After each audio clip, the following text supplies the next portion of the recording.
Bienvenue dans le débat. Il est consacré aux tensions entre Washington et Caracas. Après les tirs contre les navires de narcotrafic, Trump affirme avoir saisi un pétrolier au large du Venezuela. Les États-Unis ont l'intention de conserver la cargaison, c'est ce qu'a ajouté en tout cas le président américain. Et c'est donc un nouveau seuil de franchi dans l'escalade entre Washington et Caracas. Le Venezuela dénonce, je cite, avec force ce qui constitue un vol, un acte de piraterie internationale. Pam Bondi, la ministre américaine de la Justice, affirme sur X que le navire transportait du pétrole soumis à des sanctions en provenance du Venezuela et d'Iran. Et au même moment a eu lieu la cérémonie de remise du prix Nobel de la paix à Oslo, à laquelle n'a pas pu assister la lauréate, la chef de l'opposition vénézuélienne María Corina Machado. C'est sa fille qui a reçu le prix pour elle, mais elle s'est déplacée, l'opposante vénézuélienne, à Oslo après un voyage rocambolesque, et elle a pris la parole dans la capitale norvégienne. Trump a estimé que les jours de Maduro étaient comptés, a-t-il dit dans un entretien sur le site Politico. Depuis septembre, les États-Unis ont effectué 22 frappes contre des navires vénézuéliens présumés de narcotrafic, tuant 80 personnes. Alors, quelles conséquences peut avoir la saisie de cargaisons de pétrole pour le Venezuela ? Trump veut-il mettre au pas l'Amérique latine ? On va revenir sur cette déclaration de l'opposante vénézuélienne María Corina Machado à Oslo. Quel est l'impact ? Les jours de Nicolás Maduro sont-ils vraiment comptés ? Jusqu'où ira l'escalade ? À quoi joue Donald Trump ? On pose ces questions à mes invités. J'ai le plaisir d'avoir à mes côtés Yoleti Bracho. Bonsoir. Bonsoir. Merci d'être là. Vous êtes maîtresse de conférences en sciences politiques à l'Université d'Avignon et vous êtes une spécialiste du Venezuela. En face de vous, James Cohen, bonsoir. Bonsoir. Vous êtes professeur d'études américaines à Paris 3, à l'Université Sorbonne Nouvelle. Bienvenue à vous. Nous avons ce soir Nelson Castellano, bonsoir. Bonsoir. Merci d'être revenu pour un nouveau débat qui concerne ce bras de fer. Ancien consul général du Venezuela en France, bienvenue à vous. Et nous avons depuis Rouen Thomas Posado, bonsoir. Vous êtes maître de conférence de l'université à l'Université de Rouen, auteur de Venezuela, de la révolution à l'effondrement, le syndicalisme comme prisme de la crise politique, et c'est au pu du midi. Bienvenue donc dans le débat. Les États-Unis ont donc saisi ce pétrolier au large du Venezuela, une opération qui a été menée par le FBI avec le soutien du Pentagone. Depuis plusieurs années, ce pétrolier est sanctionné par les États-Unis en raison donc de son implication dans un réseau illicite d'expédition de pétrole. C'est en tout cas ce qu'a dit Pam Bondi, la ministre américaine de la Justice. Maduro a dénoncé un acte de piraterie internationale. On fait un point d'image avec Olivier Fessel. Sur ces images, publiées par la procureure générale des États-Unis, des soldats américains arraisonnent en pleine mer un pétrolier en provenance du Venezuela. Les gardes-côtes et la marine prennent le contrôle du navire, baptisé le Skipper. Washington l'avait déjà sanctionné en 2022 pour des liens présumés avec l'Iran et le Hezbollah. Donald Trump a confirmé la saisie, affirmant qu'elle était justifiée. Comme vous le savez probablement, nous venons de saisir un pétrolier au large des côtes du Venezuela. Un grand pétrolier, très grand. Le plus grand jamais saisi en fait. Et d'autres choses se passent. De son côté, Caracas dénonce un acte criminel et promet de résister. La République bolivarienne du Venezuela dénonce et condamne énergiquement ce qui constitue un vol flagrant et un acte de piraterie internationale annoncé publiquement par le président des États-Unis. La veille déjà, 2 avions de chasse américains avaient survolé le golfe du Venezuela, frôlant l'espace aérien du pays. Depuis des semaines, Washington frappe des bateaux dans les eaux des Caraïbes, accusés de transporter de la drogue pour le compte de Caracas. En s'attaquant au pétrole vénézuélien, l'administration Trump accentue la pression sur le président Nicolás Maduro, qu'elle accuse de narcoterrorisme. Maduro nie toute implication dans ce trafic et affirme que les États-Unis veulent simplement un changement de régime et mettre la main sur le pétrole vénézuélien. Le pays possède les plus importantes réserves d'hydrocarbures au monde. Yoleti Bracho, c'est une première, la saisie d'un pétrolier vénézuélien. On n'est plus vraiment dans le narcotrafic. Quel est l'objectif de Trump ? Affaiblir, asphyxier l'économie vénézuélienne ? Oui, sans doute, dans l'idée aussi d'asphyxier du coup le gouvernement Maduro, ce gouvernement autoritaire qui en effet est sur place après avoir volé une élection l'année 2024. Après, la question qui se pose, c'est la question des conséquences en fait de ce type d'action. Concrètement, les sanctions économiques vénézuéliennes états-uniennes sur le Venezuela ont été reconnues aussi y compris par des acteurs en fait opposants au Venezuela, comme ayant des conséquences fortes sur la population vénézuélienne. Et c'est ça aussi la grande question. Est-ce que vraiment ces types d'actions vont poser suffisamment de pression sur le régime, ou plutôt une pression forte sur la population qui est déjà soumise à une pression politique et économique assez lourde. Nelson Castellano, en plus, ça a été fait avec le FBI, avec le Pentagone. C'est une première et ça pourrait ne pas être une dernière, cette saisie de pétroliers vénézuéliens. Oui, en réalité, c'est une première. Je ne me rappelle pas d'une situation pareille avant dans le passé au Venezuela. Sauf qu'il ne s'agit pas de pétrole qui allait être vendu. C'est une saisie de pétrole qui allait au Cuba. Et normalement, l'accord qui existe entre l'île de Cuba et Venezuela, c'est un pétrole qu'on donne gratuitement en échange des travailleurs qui aident dans la surveillance, le sport, la santé. Mais on sait aussi qu'il y a les cercles de protection de Maduro qui est dedans. Oui, mais alors, est-ce que l'impact sur... Il n'y aura pas un impact économique. Il n'aura pas d'impact économique, vous dites. Non, je ne pense pas, parce que ce pétrole n'allait pas dans un marché des ventes. Mais si c'est le début d'une série, s'ils arrêtent d'autres types de navires pétroliers avec... Je suis d'accord. Là, ça pourrait avoir un impact sur la population et peut-être aussi sur Maduro. Oui, parce que, c'est ce que cherche Trump. L'objectif serait chercher une asphyxie économique du régime. Je ne l'appelle pas gouvernement, c'est un régime, comme ça vient d'être dit. Il a volé des élections, il n'est pas un président légal. Ouais. James Cohen, cette saisie du pétrolier, est-ce qu'elle entre dans cette stratégie très bien décrite vendredi dernier, stratégie de Trump des zones d'influence, c'est-à-dire l'Amérique latine, ça fait partie de cette zone états-unienne, donc on fait ce qu'on veut finalement. On commence par les narcotrafics, on continue avec les pétroliers. Je pense qu'à court terme, on ne sait pas vraiment en quoi consiste la stratégie ni quelle est la finalité. Enfin, la finalité est annoncée de déplacer, de faire partir Maduro, c'est certain. Mais c'est l'une des finalités. À court terme, à quoi sert cette manœuvre? À quoi sert ce vol de navire aujourd'hui? Est-ce que ce n'est pas une démonstration de force? Mais par contre, je veux vous répondre de manière plus complète. Je pense que ce que vous dites sur le long terme est tout à fait juste. Il est annoncé noir sur blanc dans le document récemment publié le document de défense de sécurité nationale que l'Amérique latine... Comment le soupçonner, l'Amérique devient, les Amériques deviennent une zone d'influence privilégiée. On va essayer d'invoquer un nouveau doctrine Monroe façon Trump qui consiste à déplacer par tous les moyens tous les concurrents stratégiques ou économiques. Et la Chine est finalement un petit peu le rival qu'on met de côté, puisque c'est elle qui importe le pétrole vénézuélien, c'est ça? Je voulais juste ajouter pour terminer que les Américains en général, les citoyens des États-Unis ne sont pas trop d'accord avec cet interventionnisme. On croyait voter pour Trump, ceux qui ont voté pour Trump, parce qu'il était soi-disant un homme de paix qui résout les guerres, mais là, il est en train de commencer une guerre et les Américains sont très inquiets. On va aller justement à Rouen. Thomas Posado, vous êtes avec nous. Est-ce que finalement, celui qui est visé dans cette saisie de pétroliers, c'est la Chine? Est-ce que l'idée de Trump, finalement, c'est d'affaiblir la Chine, puisque c'est la Chine qui, aujourd'hui, achète 80% du pétrole vénézuélien? Oui, dans ce bras de fer que Donald Trump a commencé avec le Venezuela, il y a l'idée de faire du Venezuela un exemple dans l'Amérique latine et de lutter contre l'influence de la Chine.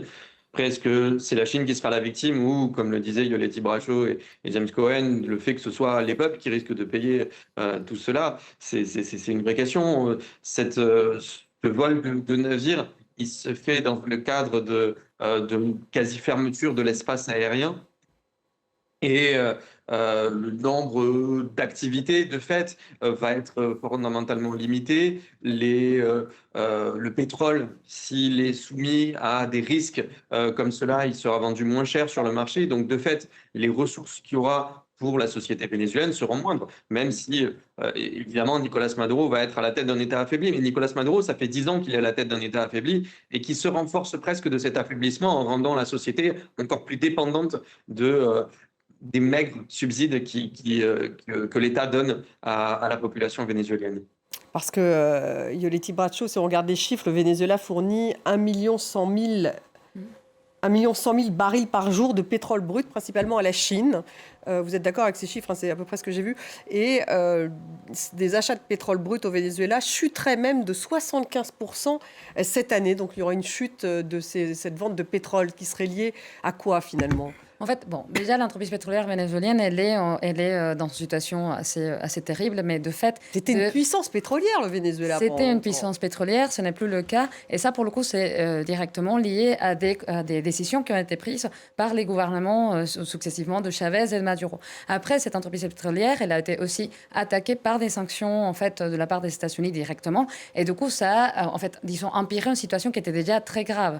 Du coup, le fait qu'il y ait une telle chute, non pas seulement de la vente, mais aussi de la production pétrolière, parce que c'est ça aussi qui est extrêmement touché, ça réduit fortement l'économie vénézuélienne qui dépend à peu près jusqu'à 90% de la vente, de l'échange de pétrole. Qu'est-ce qui s'est passé pour qu'ils passent justement de...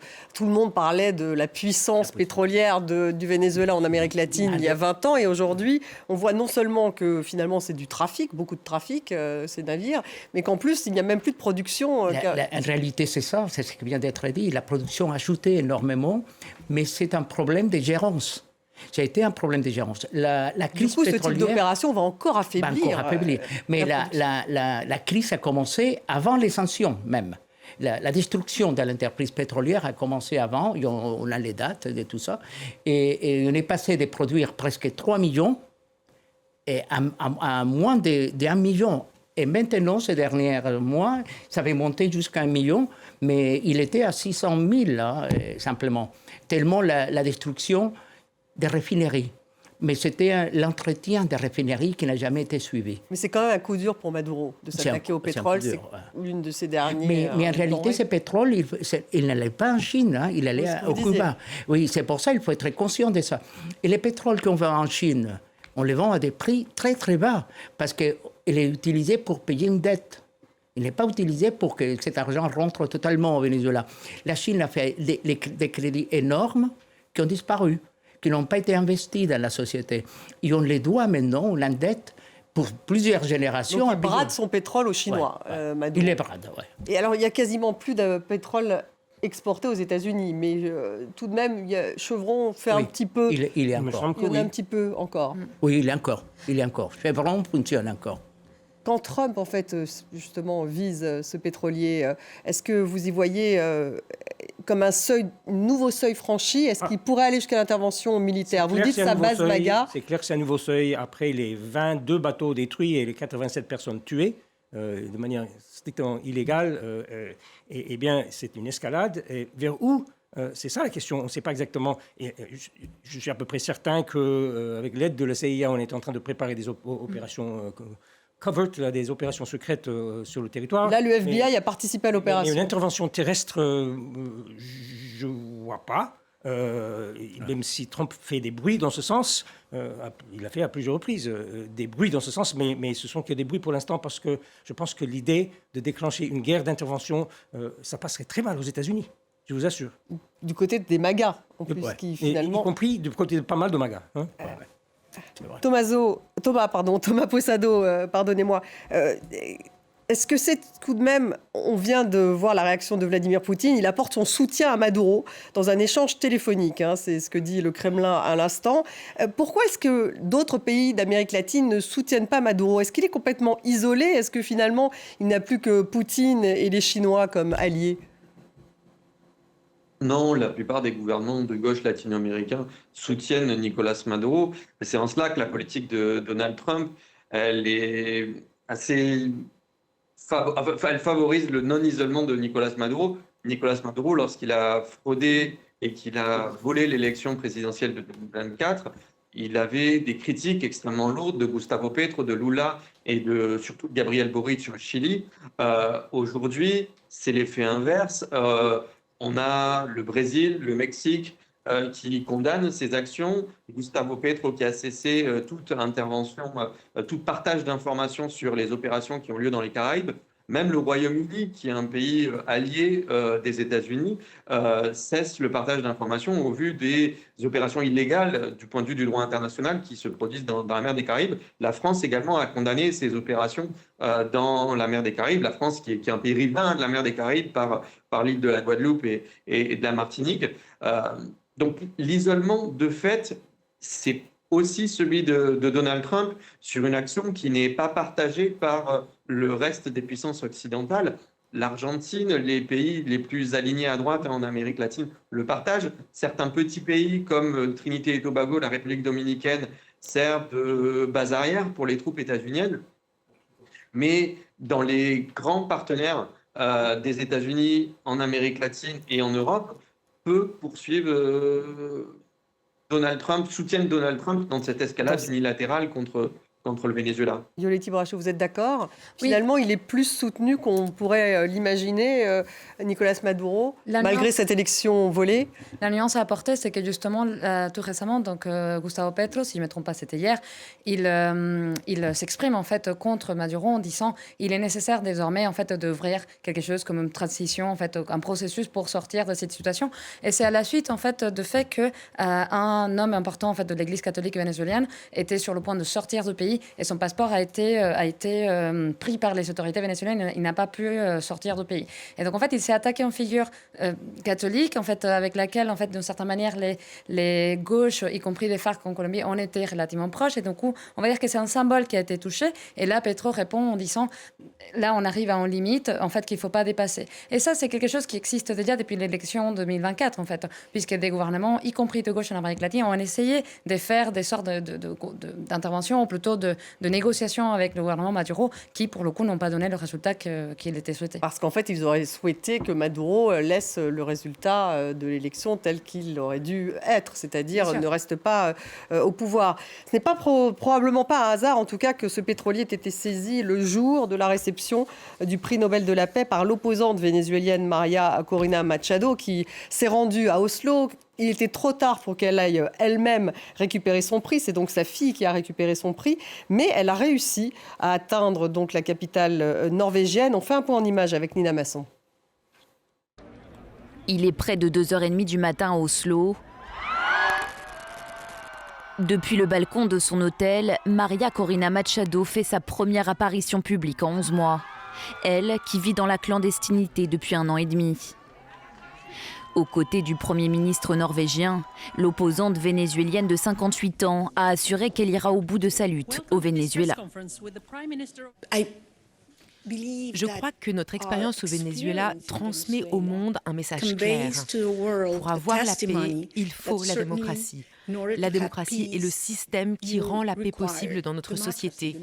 Mais il ne peut y avoir de démocratie sans liberté.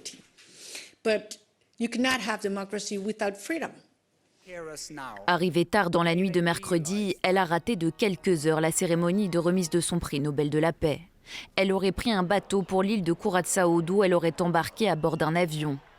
Elle devrait retourner au Venezuela dès que possible pour tenter, comme elle le fait depuis plus de 20 ans, de renverser le pouvoir socialiste. Un changement de régime que le comité Nobel, à travers une rare prise de position, soutient désormais sans détour. Monsieur Maduro, acceptez le résultat des élections et démissionnez. Le choix de Machado comme Nobel de la paix s'appuie notamment sur la non-reconnaissance par de très nombreux États du résultat de l'élection de la présidentielle vénézuélienne de juillet 2024. Un choix, au contraire, contesté par ceux qui, comme ces Vénézuéliens manifestant mardi à Oslo, voient en cette partisane de la droite dure sud-américaine un soutien d'une potentielle intervention des États-Unis. Nelson Castellanor, il y a beaucoup de questions. D'abord, pourquoi ce voyage rocambolesque? Si je comprends bien, elle a été déguisée, elle a pris un bateau jusqu'à Curaçao, ensuite un avion, elle a été escortée par les Américains. Marco Rubio l'aurait même aidé finalement à aller. Pourquoi aller à Oslo avec le risque de ne pas pouvoir revenir au Venezuela? Parce qu'il ne pouvait pas sortir normalement d'un aéroport. Si les cardinals, on vient de le voir, étaient arrêtés et empêchés de voyager, on a confisqué son passeport, imaginez, elle aurait été mise en prison. Oui, mais il fallait sortir. Le risque, c'est qu'elle ne puisse plus rentrer au Venezuela. Et je pense, si on réussit à la sortir, parce qu'ils ont réussi à sortir aussi son équipe. Quand vous dites il, c'est qui alors? C'est les Américains, il a dit. Il était aidé. Mais c'est vrai qu'on ne connaît pas toute la vérité, ni les parcours exactement, parce qu'on a gardé, disons, son équipe a gardé silence des détails. Mais on imagine que c'est effectivement ça, qu'il est parti en bateau jusqu'à Antilles néerlandaises, et de là-bas, il a pris un bateau, d'abord aux États-Unis. Et après, il est venu en Europe. C'est pour ça qu'il est arrivé en retard. C'est pour ça qu'elle est arrivée en retard. Mais son objectif, c'était quoi? De la visibilité? La visibilité. Parce que, honnêtement, elle travaille depuis 16 mois en clandestinité. Elle se communique seulement avec un écran et il n'arrive pas à dépasser, disons, sa capacité d'aller plus loin. Je pense que dehors, il va faire un tournée, il va visiter des chefs d'État, il va demander de l'aide. Parce que ce qu'il essaye d'établir, c'est qu'on valide le résultat électoral de 2024. Parce qu'on a les preuves. Et 2024, donc c'est-à-dire cette année, avant la fin de l'année? Non, les élections de 2024. De 2024, parce que c'est les résultats, on a les procès-verbaux. Avec une pression internationale, c'est ce qu'elle recherche alors? C'est qu'il recherche, oui. Et parmi ça, une aide de tous les pays, inclus les États-Unis. Il ne faut pas oublier que la Norvège, c'est pour ça qu'on voit un discours qui est différent aujourd'hui. Rare pour un président le comité Nobel condamne donc mais pourquoi? L'action de Maduro. Parce que la Norvège a dirigé une table ronde de négociations. Il était partisan de la négociation et ils ont dû quitter. Et il y a un rapport fait par la Norvège dans lequel il montre sa déception parce qu'ils n'ont jamais eu un accord avec les... La Norvège s'avait impliqué déjà dans une discussion avec les deux parts, l'opposition et le gouvernement.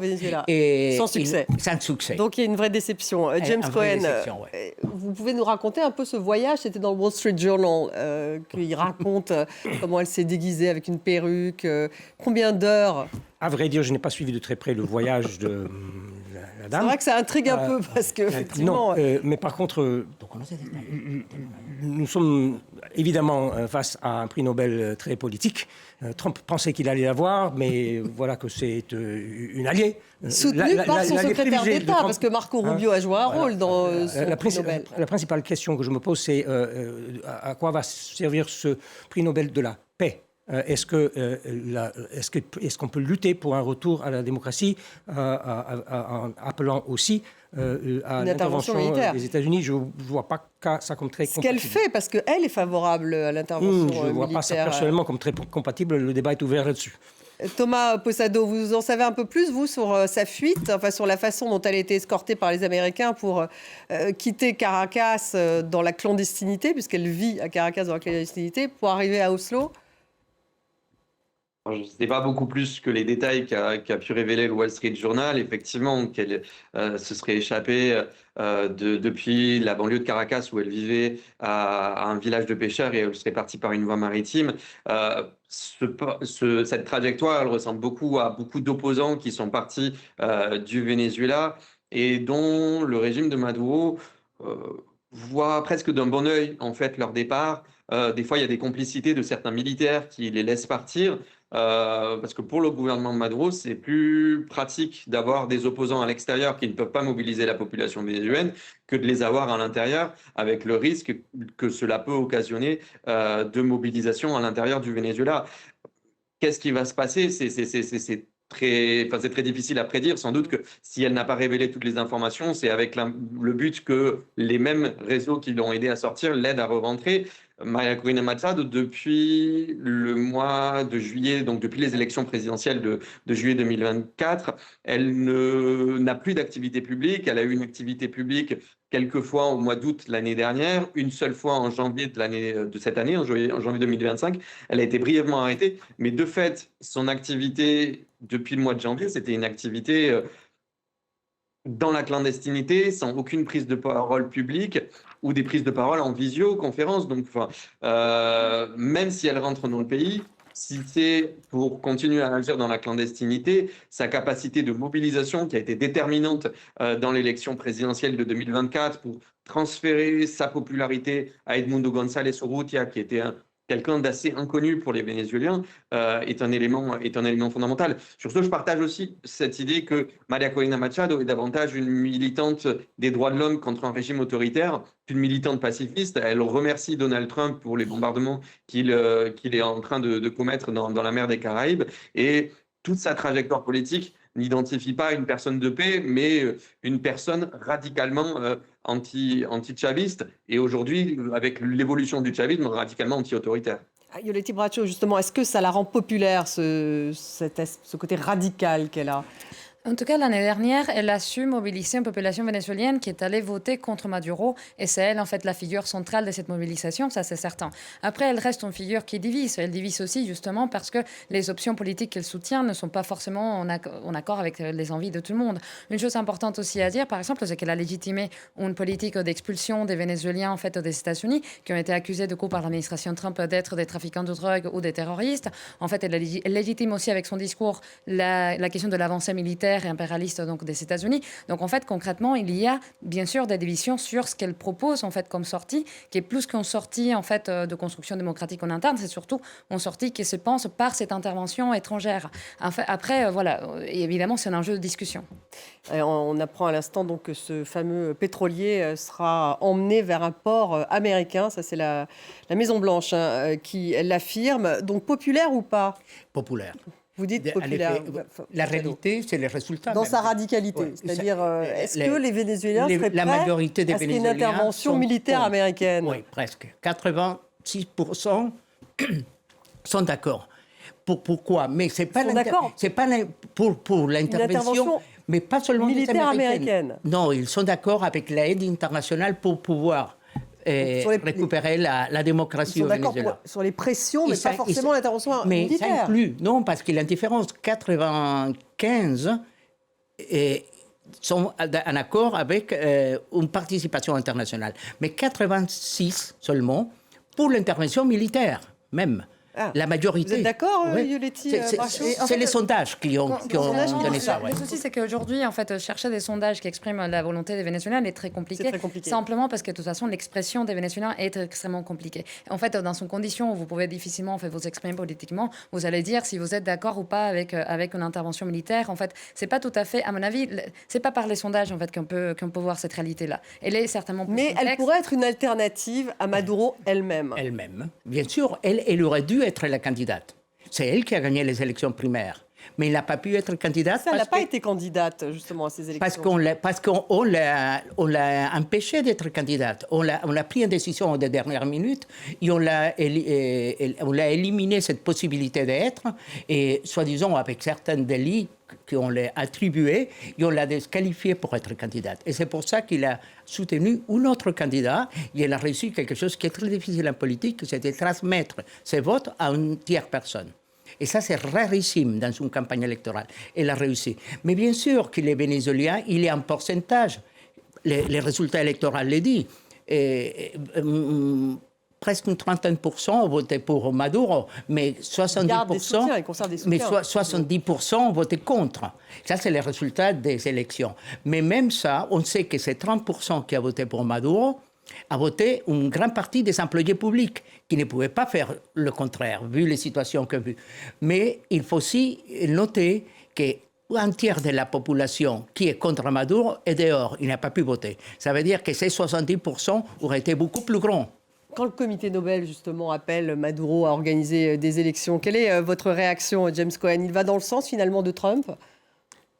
Écoutez, je préfère à tout prendre que ce soit le prix Nobel, les gens du prix Nobel qui le disent pacifiquement, parce qu'avec les moyens de la marine américaine et des forces navales et on ne sait quoi comme opérations secrètes sur les territoires, on ne va pas très vite vers la démocratie. Voilà le souci. Et ce serait peut-être dangereux tout de même pour Trump d'envoyer des troupes au Venezuela, dans un pays complexe, un grand pays. Ce n'est pas si simple. Il doit hésiter. Beaucoup ont déjà commenté cela en disant que ce n'est pas le Panama. Il y a une intervention ponctuelle en Panama pour sortir un chef d'État. La dernière intention de changement de régime dans les Amériques date de 89 au Panama. Et le territoire est petit. c'était très ciblé, alors que le Venezuela a un territoire assez énorme et il y a beaucoup de gens en armes aujourd'hui aussi, je crois comprendre. Ça ne serait pas évident, ce ne serait pas du gâteau. Thomas Posado, ça ne serait pas du gâteau, une intervention militaire au Venezuela pour changer le régime, le fameux régime change. Oui, bien sûr, c'est pour ça que je ne pense pas que Donald Trump avance dans cette direction-là, une intervention militaire terrestre, du moins, sur l'ensemble du territoire. Le Venezuela, c'est 10 fois la superficie du Panama et d'Haïti, donc l'autre intervention multilatérale dans les années 90 que les États-Unis ont menée. Ce noyau dur de 30% de personnes qui soutiennent Maduro, certains l'ont fait sous la pression, d'autres continuent à croire en Nicolás Maduro. Et quand Nicolás Maduro annonce qu'il y a 6 millions de miliciens prêts à le soutenir, c'est sans doute très exagéré. Par contre, des centaines de milliers de personnes qui sont susceptibles d'avoir des armes et susceptibles de transformer le Venezuela en bourbier pour les États-Unis, c'est sans doute une perspective qui est à l'esprit de Donald Trump. Le rapport militaire entre les États-Unis et le Venezuela est évidemment asymétrique en faveur des États-Unis.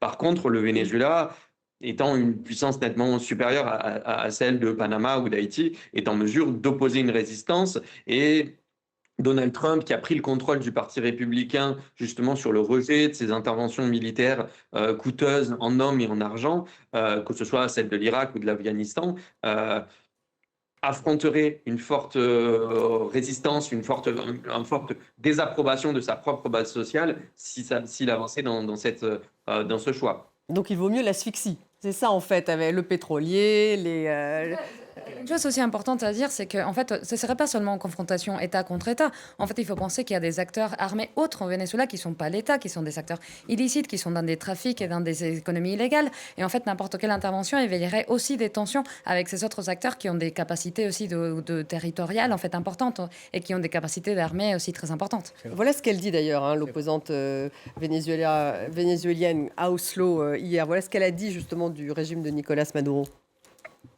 On parle d'une invasion au Venezuela, de la menace d'une invasion. Et je réponds, le Venezuela a déjà été envahi. Nous avons la présence russe, la présence iranienne, nous avons des groupes terroristes comme le Hezbollah ou le Hamas qui opèrent librement avec l'aval du régime.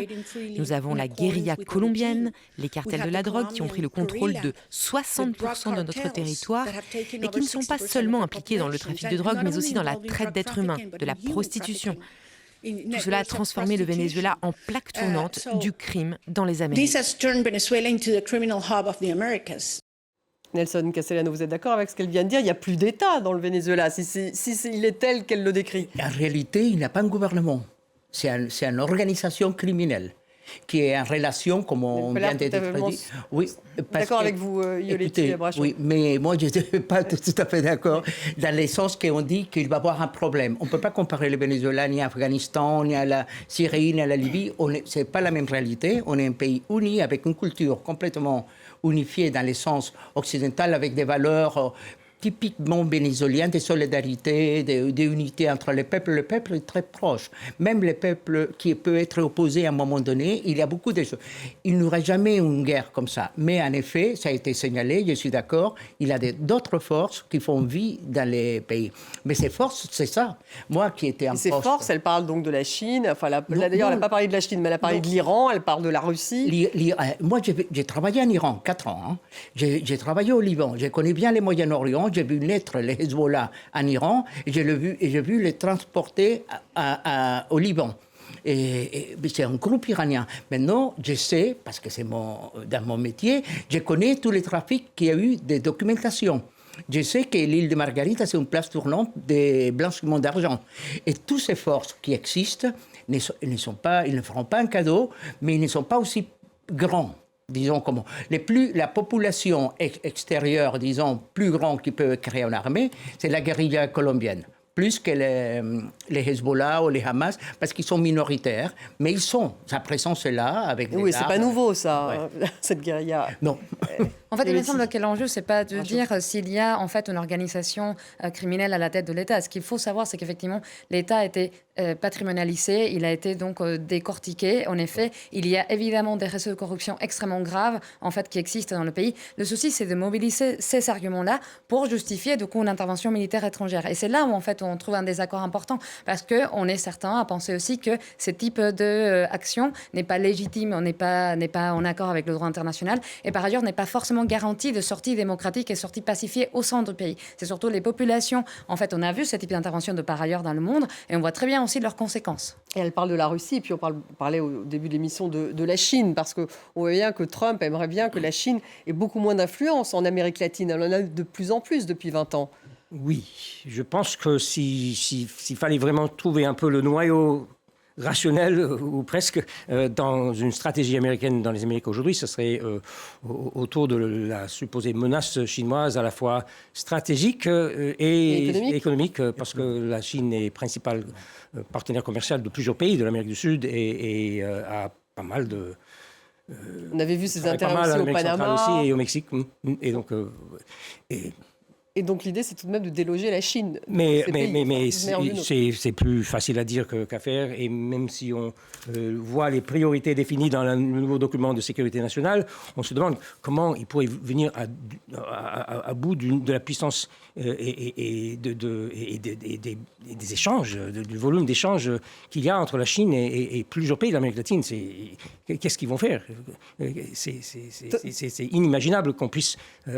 autrement que par une espèce de guerre apocalyptique, mais je pense qu'on n'en est pas là. La Chine est là pour rester, je pense, et il va falloir peut-être que les États-Unis, je l'appelle de mes voeux, reviennent à un minimum de multilatéralisme pour comprendre dans quel monde nous sommes. Thomas Posado, ce serait la Chine tout de même qui serait un peu en ligne de mire dans toute cette stratégie de Trump, qu'elle soit militaire ou pas, autour de cette asphyxie. La Chine, donc, qui est le premier client du Venezuela sur le pétrole. On se souvient aussi du Panama, la tentative, justement, et d'ailleurs, ils ont presque réussi à déloger les Chinois au sein des entreprises. C'est pas encore fait, hein. Thomas, oui, clairement, le corollaire Trump à la doctrine Monroe telle que définie par la doctrine de sécurité nationale proposée par la Maison-Blanche la semaine dernière, c'est clairement cela. C'est clairement revenir au temps du début du XXe siècle avec un interventionnisme agressif de la part des États-Unis en Amérique latine, et on le voit à travers les ingérences électorales en Argentine ou au Honduras, on le voit à travers les ingérences judiciaires au Brésil. Il y a cette cohérence. Après, la différence avec la période du début du XXe siècle, c'est qu'à l'époque, les États-Unis étaient une puissance industrielle ascendante, nouvellement première puissance industrielle mondiale. Aujourd'hui, c'est une puissance qui a été doublée par la Chine dans la plupart des pays latino-américains, au Venezuela, mais aussi au Brésil, au Chili, et pas seulement avec des gouvernements qui se voulaient de gauche, enfin des gouvernements de droite qui voient qu'il y a des débouchés commerciaux extrêmement forts avec la Chine. Et ces effets interventionnistes, ces menaces militaires, je ne suis pas sûr qu'elles règlent le problème structurel de ces volumes d'échanges, de la production chinoise et de ces déficits commerciaux. Au contraire, elles pourraient même rendre ces politiques impopulaires à long terme et accélérer le déclin des États-Unis en Amérique latine. Donc c'est à double tranchant. Maria Corina Machado a quelle chance, Yoleti Bracho, de pouvoir regagner son pays, à votre avis? Ça, c'est une excellente question à laquelle c'est difficile de répondre. En fait. Mais il y a une chance qu'elle n'y arrive pas. Je pense, en effet, qu'il y a une chance qu'elle n'y arrive pas. Et par ailleurs, en vrai, il se pose une question. C'est-à-dire qu'une bonne partie de l'opposition traditionnelle vénézuélienne a aussi eu comme stratégie d'internationaliser le conflit. Et donc, en fait, beaucoup des personnes de l'opposition vénézuélienne se sont exilées par obligation. Mais d'où l'échec finalement de leur manœuvre. À la fin, ils n'y arrivaient pas. Il y a un vrai enjeu. De Guaido, par exemple, c'était vraiment la grande figure de l'opposition vénézuélienne. En fait, il y a un vrai enjeu là-dessus. C'est-à-dire qu'effectivement, il y a une opposition qui est poussée à sortir. C'est un fait. En fait, la répression du gouvernement est centrale. Après, il y a aussi une stratégie d'internationalisation qui a dû aussi parfois à l'encontre en fait, des intérêts de cette opposition traditionnelle et qui a parfois aussi démobilisé la population à l'intérieur du pays. Donc, s'il arrive à rentrer, bon, on verra, mais je trouve que c'est pas très clair. C'est pas très clair, mais elle voudrait rentrer. Donc ça pourrait être compliqué, Nelson publiquement, mais c'est très difficile de pouvoir rentrer. Ça, moi, je suis complètement d'accord. Mais elle l'a exprimé, et la plupart des Vénézuéliens qui sont contents maintenant qu'il soit dehors, parce qu'il va pouvoir commencer à parler et agir, ils pensent qu'il va revenir parce que le régime sera fini. C'est les rêves des gens qui sont à l'intérieur. Mais c'est encore des rêves. Ils pensent que Maduro va être exfiltré avant même qu'elle ne revienne. Avant même qu'il revienne, oui. Vous croyez à ce scénario? Et non, c'est ça qui était dit.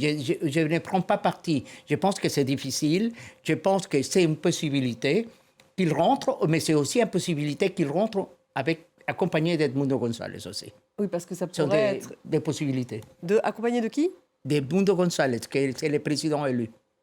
Ah d'accord, une entrée des deux, mais ça voudrait dire que Maduro a été exfiltré par la CIA. Parce que lui, il a décidé de partir, vu la pression qu'il Oui, mais alors Trump lui a proposé déjà de partir, il a dit non. Il a dit non. Donc il pourrait lui reproposer ça, à votre avis, James Cohen? Écoutez, je n'ai pas bien compris à quoi a pu servir le coup de fil l'autre jour entre Trump et Maduro, parce que Trump a annoncé clairement que oui, j'ai parlé avec Maduro, mais ensuite ça n'a absolument rien donné. Ça a donné l'incident qu'on commente aujourd'hui.